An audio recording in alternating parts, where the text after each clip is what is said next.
Bonjour à tous. Nous allons faire cet entretien aujourd'hui avec mon amie Marie-Madeleine Varret. C'est un projet qu'on a prévu depuis plus de 2 années, donc on est vraiment très fiers et très honorés d'avoir Marie-Madeleine ici à l'atelier. Et Lionel Georges, qui est un ami, nous filme, avec une amie également, Christine Châtelet. Et donc on va développer cette vidéo en 8 parties. Donc la première partie sera consacrée à la structure et l'organisation de la peinture, mais Marie-Madeleine Varret va déjà un peu parler de ce projet de vidéo et se présenter un peu à nous. Simplement, je rebondis sur ce que vient de dire Jean-Pierre, à savoir que nos multiples réunions amicales, rencontres amicales, nous ont permis d'évoquer un petit peu en vrac différents thèmes qui nous tenaient à cœur, avec un regard différent, Jean-Pierre l'artiste et moi un petit peu philosophe. Et nous avions effectivement envie de réunir ces différents éléments afin de construire quelque chose d'un petit peu plus structuré pour mettre en place différentes thématiques et les approfondir avec les lumières, bien entendu, de Jean-Pierre.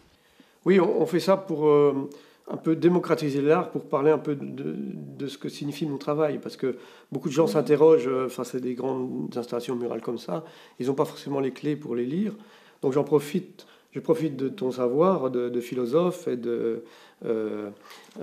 d'aficionado de l'art, parce que tu as une vision très particulière, et très chaleureuse, et presque, tu es presque en amour avec mon travail, donc ça me fait très plaisir de t'avoir ici.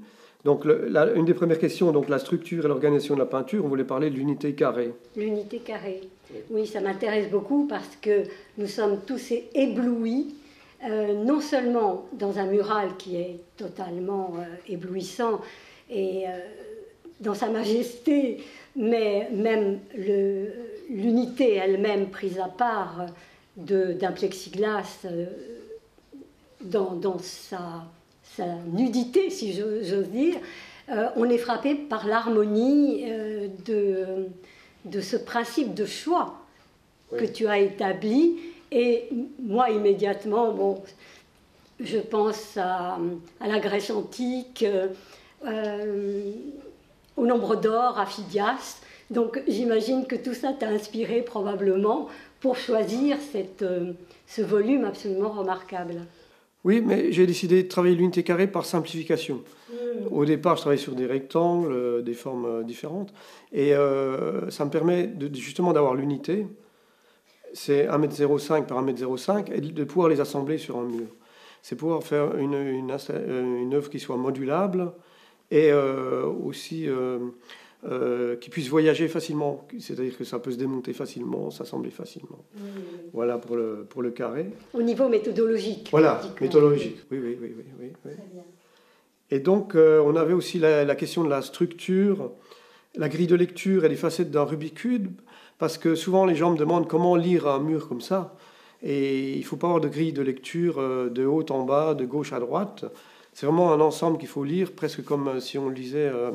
Non, c'est pas une lecture, c'est comme si on était devant l'univers. C'est-à-dire il n'y a pas de gauche, de droite, de haut, de bas. Il faut vraiment s'immerger dans l'œuvre. Il y a la notion de sonore, comme on écouterait une sonate ou une œuvre musicale. On est complètement à l'intérieur et imprégné de cette rencontre, qui n'est pas nécessairement spatiale, mais temporelle en même temps. Oui, exact, oui, c'est vrai. On est en dehors du temps et de l'espace. Oui. Alors, c'est ça, on parle ici de l'œuvre continue et enveloppante. Tu voulais peut-être réagir là-dessus. C'est quelque chose qui, quand tu es venu la première fois dans l'atelier, tu as eu une émotion. Il y a une immersion. Je pense que c'est un des aspects les plus forts et émouvants en même temps. Quel que soit notre parcours, notre trajectoire, notre expérience, je parle pour moi évidemment, je ne peux pas généraliser, mais il y a cette sensation d'être suspendu et dans un autre espace-temps en définitive, parce qu'il n'y a pas du tout de restriction à cette espèce d'expansion de notre moi intérieur qui dit oui à un moment donné. C'est ça qui est beau, il y a une acceptation qui correspond à une intimité. C'est un peu une dimension infinie. Voilà, qui nous permet d'élargir nous-mêmes nos propres limites, de notre petite connaissance, et en même temps, voilà, qui nous renvoie à quelque chose qui est au-delà et trans. On dit après, il y a le préfixe trans qui m'est très cher, comme tu le sais déjà. Et bon, on peut parler de transcendance ou tout ce que l'on veut, mais je crois que la magie de ce travail, dans la spontanéité de la rencontre, c'est l'acceptation et la possibilité de dire oui. Oui.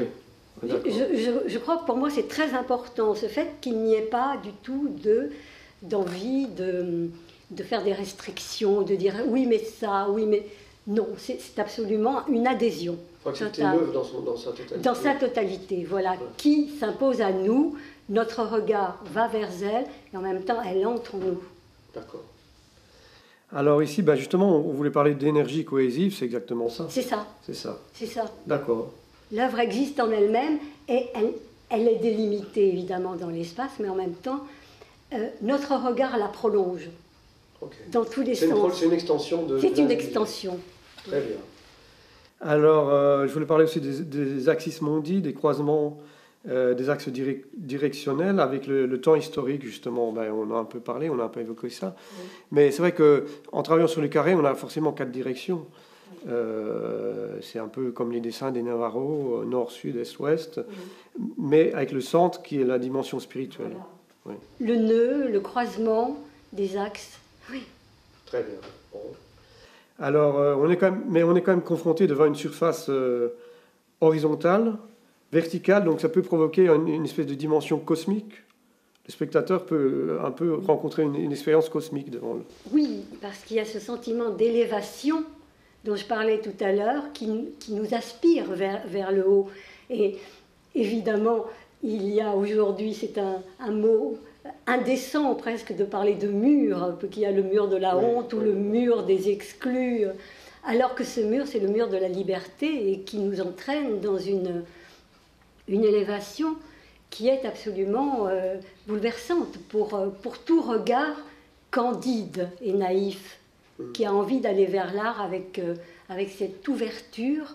Et c'est ça qui est magnifique chez toi, enfin, dans ton travail, c'est que parler de mur n'a plus de sens. C'est une... Voilà. C'est un peu comme plonger dans une piscine. Il faut lâcher prise, puis rentrer dans notre élément. Complètement. Il y a un lâcher prise et on entre dans une autre dimension qui nous élève, qui nous fait du bien et qui nous fait prendre conscience de nos propres limites et donc de cette envie de ce mur qui va beaucoup plus loin et qui nous libère. Alors, qu'est-ce que j'ai d'autre aussi ? Les mouvements énergie, centrifuge et centripète, le rayonnement corps vers l'autour, l'explosion cosmique, on vient d'en parler un peu. On peut parler peut-être de l'océan primordial, la multiconscience.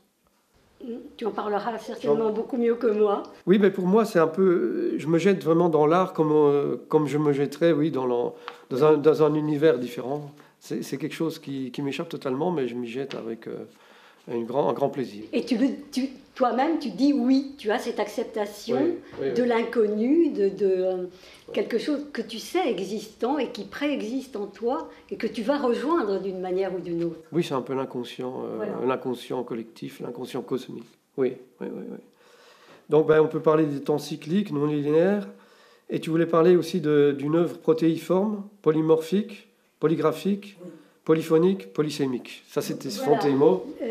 Parce que quand Jean-Pierre a évoqué la structure carrée, moi je pensais beaucoup à la théorie de la forme en philosophie, en psychologie. Et la théorie de la forme, c'est évidemment une mise en forme, comme tu le fais, et en même temps, cette mise en forme, elle est signifiante.